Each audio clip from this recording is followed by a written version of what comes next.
مدافع ولایت، defender of ولایت. صحیح بخاری کا ایک جملہ قیامت تک کے لیے ایک ایسی دلیل بنتا، ساخطۃ حتی ماتت. صحیح بخاری میری فیلڈ نہیں، اس کے لیے دوسرے لوگ ہیں، یہ میرا شعبہ نہیں، لیکن یہ والی حدیث ساخطۃ حتی ماتت، زہرا اتنی ناراض رہی حتی ماتت، یہاں تک کہ ان کی موت ہو گئی. یہ کہنا ضروری اس لیے کہ کتنی ہی حدیثوں میں یہ تبدیلی کی گئی. ہاں ناراض تھے لیکن بعد میں راضی ہو گئے تھے. کتنی حدیث. تو یہ جو ایک لوگوں نے نسخہ نکالا ہے کہ اپنی طرف سے یہ ایڈیشن جہاں دل چاہے کر لو، حرام کو حلال، حلال کو حرام، دشمن رسول کو محب رسول بنا ڈالو. بلکہ کچھ بزرگ ایسے ہیں جن کو شاید یہ واقعہ یاد ہو. سر سید احمد خان کے بیٹے کا جسٹس محمود پھانسی میں چڑھایا گیا اور وہ رسہ ٹوٹ گیا اور وہ مجرم گر پڑا تو انہوں نے اس کی جان بخشوا دی. تو آگے پھر یہ لفظ آتا ہے کہ ہینگ یا ٹل ڈیتھ کا جو اضافہ اب کرنا پڑتا ہے قانون. یہ نوجوانوں کے لیے نہیں، ان کی سمجھ میں بھی نہیں آئے گا کہ مولانا کیا بول کے کہاں سے آگے بڑھ گئے. مجھے یہ گھڑی بہت پریشان کر رہی ہے، اس لیے میں بہت آگے بڑھ گیا. لیکن ساخطۃ ناراض تھی زہرا. یہاں پہ اگر روایت آتی تب بھی کافی تھی، مگر پھر بھی لوگوں کو چانس مل جاتا اس کے اندر بہت سارے ایڈیشن کا. تو امام بخاری نے پوری روایت لکھی حتی ماتت. یہ جملہ علامہ عبد الحسین امین شہزادی کونین کے دو لقب پہ آج مجھے بات کرنا تھی. ایک پہ کل بات ہو گئی تھی، دو پہ آج بات کرنا تھی، لیکن وہ دو تو ابھی رہ گئے. یہ چوتھا لقب The defender of ولایت علی، علامہ عبد الحسین امین. بہت مشہور ان کا واقعہ. یہ ہماری تاریخ کے اور ریسنٹ ہسٹری کے بہت بڑے عالم. الغدیر ایک ماسٹر پیس ان کی ہے جو غدیر کی موضوع پہ 10 والیوم میں انہوں نے کتاب لکھی. البتہ خود وہ بھی اقرار کرتے اور نجف حکم کا پورا حوزہ علمیہ بھی اقرار کرتا. یہ غدیر کے عنوان پہ اصل کتاب جو لکھی گئی وہ لکھنؤ سے لکھی گئی. میر حامد حسین اور ان کے بیٹے سرکار ناصر البلہ. کیونکہ آج کل ہمارے بچوں کو ہماری ہسٹری نہیں پتا تو ذرا سا انفیریٹی کمپلیکس میں ہندوستان پاکستان کے علماء سارے کے سارے بیکار ہوتے ہیں. جو کچھ ہے وہ نجف اور قم کا حوزہ، ان کی عظمتوں میں کس کو شک، مجھ سے زیادہ کس نے تقریریں کی ہوں. لیکن خود وہ یہ مانتے ہیں کہ غدیر کے موضوع پہ پہلا ماسٹر پیس جو آیا وہ سرکار ناصر البلہ کی ابقات اور پھر الغدیر علامہ امینی.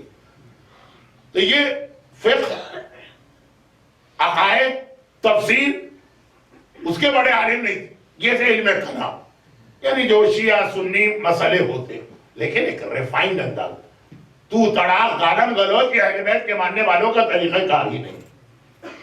اب ان کا ایک واقعہ ہے، کتاب کا ریفرنس تو صرف ان کے انٹروڈکشن کے لیے دیا کہ وہی الغدیر لکھنے والے علامہ امین.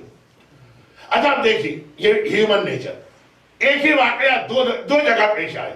حلب میں بھی ایلیپو جو آج کل دشمنان اہل بیت کا سب سے بڑا مرکز بنا ہوا ایلیپو، وہاں اس واقعے کے نتیجے میں ہنڈریڈز غیر شیعہ بنے. اور وہی واقعہ مکے میں پیش آیا، وہاں بھی لوگوں نے وہی دلیل سنی اور خاموشی سے اٹھ کے چلے. علامہ عبد الحسین امینی یا علامہ امینی شارٹ کر کے حج پر گئے، اور یہ شاہ سعود کا زمانہ تھا. اچھا یہ جو جتنی دشمنیاں شیعہ سنی کے درمیان آج کل پیدا کر دی گئی، پہلے اختلافات تھے، دشمنیاں تھی، لیکن اس انداز کی نہیں تھی. یہ ایران کے انقلاب کے بعد، یہ صحیح اسلام کے انٹروڈکشن کے بعد دونوں فرقوں میں ایسے آدمی پلانٹ کیے گئے کہ دونوں فرقوں کے لوگوں کو بڑے اچھے لگنے لگے تو بہت اچھی باتیں کر رہے، اور ان کا ایک ہی مقصد تھا کہ کسی طرح مسلمانوں کو ڈیوائیڈ کیا جائے. خالی امام خمینی ہی نے نہیں فرمایا کہ جو شیعہ سنی اختلاف کی بات کرتا ہے وہ نہ شیعہ ہے نہ سنی. آغا سیستانی نے بھی حال میں یہ کہا کہ یہ آپ کے بھائی ہیں اور بھائی کی طرح سے ان کے ساتھ ٹریٹ کریں. لیکن باتیں بہت بڑھتی چلی جائیں گی تو میں پھر اصل واقعے پر ہوں. جب وہ مکہ مکرمہ حج پر گئے، ایک پرسنالٹی تھی، اور لبنان کے سارے شیعہ سنی کرسچن سب جانتے تھے کہ کتنی پاورفل پرسنالٹی ہے. تو مکے میں خانہ خدا کے امام جماعت نے دعوت دی. اب یہ جو جملہ آ گیا ہے، یہ پہلے اختلاف تھے، دشمنیاں تھی، کفر کے فتوے بھی تھے، لیکن اس کے باوجود ملاپ تعلقات یہ سب ہوتے. شاہ سعود جب شاہ ایران کے زمانے میں ایران کی وزٹ پہ گئے تو خاص اس نے خواہش ظاہر کی کہ مجھے قم جا کے آغا بروجردی جیسے عظیم عالم سے ملاقات کرنا. ہمارا کتنا بڑا مرج ہے، اپنے ہی مومنین گالیاں دیتے ہیں، لیکن خیر آغا بروجردی کے زمانے تک ایک احترام مراجع کا تھا. آغا بروجردی نے منع کر دی. مہمان آ رہا ہے، منع کرنے کی ضرورت نہیں تھی، لیکن کہا کہ وہ یہاں قم میں آئے اور میرے گھر آئے. شاہ سعود معصومہ قم کے روضے پہ نہیں جائے گا، تو ان کے عقیدے کا مسئلہ، اور میں یہ برداشت نہیں کر سکتا کہ کوئی شہزادی معصومہ قم کے شہر میں آئے اور نعوذ باللہ ان کو اگنور کر کے مجھ سے ملاقات کے لیے. آیت اللہ محسن الحکیم نے جب حج کیا تھا 66 میں غالباً، خود شاہ فیصل نے ان سے ریکویسٹ کی تھی کہ مکے کے حرم میں نماز جماعت کو آپ لیڈ کریں. میں یہ بتا رہا ہوں کہ وہابیت پہلے بھی تھی، لیکن یہ کچھ ان یوزول طریقے سے دشمنیاں بڑھائی گئی ہیں. تو آقا امینی وہ ان دونوں مراجع کے مقابلے میں سٹیٹس وائز بہرحال کم ہے. یہ توہین کا جملہ نہ بنے. چنانچہ بلائے گئے، دعوت تو بہت آئی، لیکن وہ سب کو منع کرتے رہے.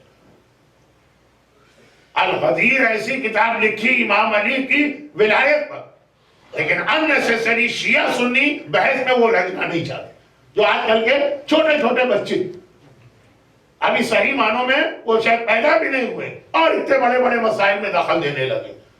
کہ یہ اننیسیسری مسئلہ وہ اپنا عقیدہ بدلیں گے نہیں اور بلا وجہ ایک دشمنی بڑھتی چلی جائے گی. ہر جگہ منع کیا، لیکن جب امام کعبہ نے اسے ریکویسٹ کہ بہرحال آپ اتنے بڑے عالم آئے ہیں اور ہم آپ سے استفادہ کرنا چاہتے ہیں، کہ بس یہی بات، میں آ جاؤں گا کھانے پہ، لیکن کوئی کسی قسم کی بحث آرگومنٹ مناظرہ نہیں ہو. کہا چلے گئی صحیح.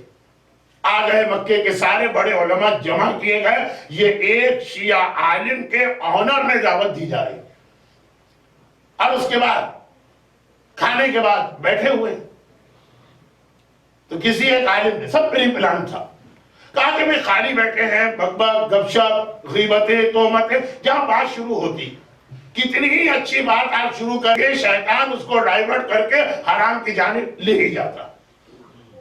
تو اس نے کہا بات بڑی اچھی کہی، کلمۃ حق یراد بہل باطل.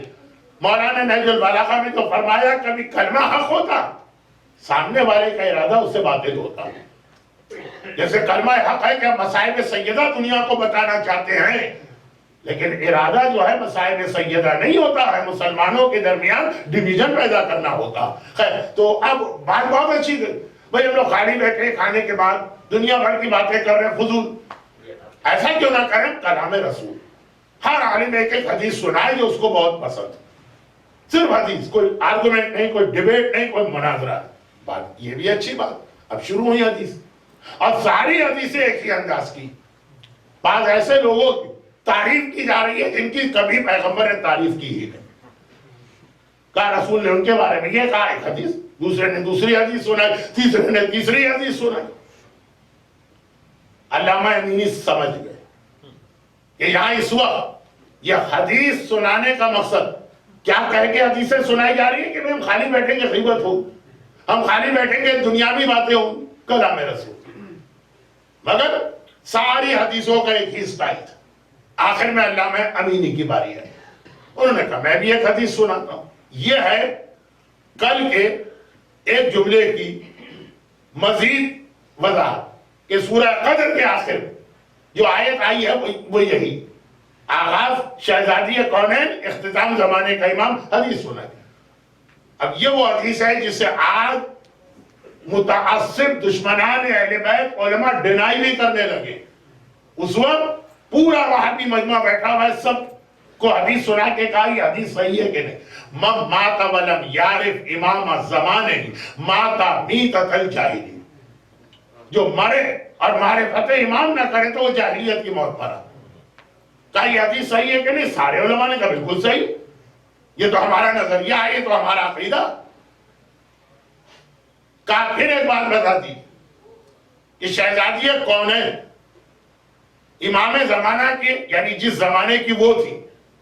امام زمانہ سے عام شیعہ کے ذہن میں تو 12ویں امام آتے، لیکن پہلے امام کے زمانے میں اپنے زمانے کے امام کی معرفت رکھتی تھی کہ نہیں رکھتی تھی؟ جس زمانے میں شہزادی تھی اس زمانے میں جو بھی امام ہوگا، رسول کی بیٹی اپنے زمانے کے امام کی معرفت رکھتی تھی کہ نہیں رکھتی؟ اگر آپ کہہ دیں کہ نہیں رکھتی تھی تو گویا آپ کہہ رہے ہیں کہ فاطمہ جاہلیت کی موت مری۔ ہو سکتا ہے کہ آج کوئی ایسا سخت متعصب دشمن اہل بیت ہو جو یہ کہہ دے، لیکن نہیں، اس وقت یہ وہابی علماء بھی، اور میں 500 سال پہلے کی بات نہیں کر رہا، 50-55 سال پہلے ان میں بھی یہ ہمت نہیں۔ آج مکے کے اندر آپ نماز جمعہ کا خطبہ سنیں، شہزادی کونین کا بھی ذکر ہوتا، بہت جلدی ہو جاتا ہے، اتنی تیزی سے ہو جاتا ہے کہ لوگ سمجھ میں نہیں پاتے، لیکن ہوتا۔ شہزادی کی ذات تو ایسی ہے کہ جس میں کسی فرقے میں اختلاف نہیں۔ یہ بتائی کیا فاطمہ جاہلیت کی موت پر؟ سارا مجمع توبہ توبہ کرنے لگا، یہ کیسے ہو سکتا؟ رسول کی بیٹی جاہلیت کی موت تو مر ہی نہیں سکتی۔ تو کہا بتائیے ان کے زمانے کا امام کون؟ وہ تھا جسے آپ کہتے ہیں، تو پھر یہ کیسے جملہ آ گیا ساخطۃ حتی ماتت؟ فاطمہ اس سے تو اتنا ناراض رہی کہ مرتے دم تک ناراضگی ختم نہیں۔ اگر وہ امام زمانہ فاطمہ کا تھا تو امام زمانہ سے ناراضگی خود دلیل اس بات کی ہے کہ معرفت نہیں، اور ناراضگی اس بات کی دلیل ہے کہ فاطمہ نے اس کو امام نہیں مانا۔ تو کون تھا فاطمہ کا امام؟ جو فاطمہ کا امام تھا وہی ہمارا امام۔ محمد